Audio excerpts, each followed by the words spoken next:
अस्सलामुअलैकुम नाजरीन, आप देख रहे हैं पाक अपडेट्स यूट्यूब चैनल और मैं हूं असद अवान। नाजरीन, जैसा कि आप तमाम दोस्त जानते हैं कि TLP के मंशूर के अंदर ये बात वाज़े तौर पर लिखी गई है कि नामूस रिसालत, ख़त्म नबूवत और नामूस सहाबा और नामूस अहले बैत पर किसी किस्म का कोई कंप्रोमाइज़ नहीं किया जा सकता।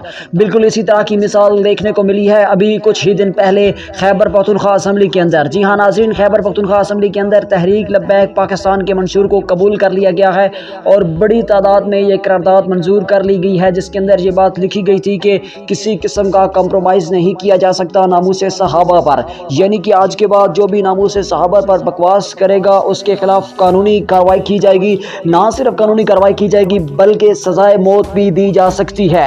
जिस औरंगजेब फारूकी की तरफ से भी बड़ा बयान सामने आया कि खैबर पख्तूनख्वा हुकूमत का ये जो फैसला है, हम इस फैसले को खिराज तहसीन पेश करते हैं।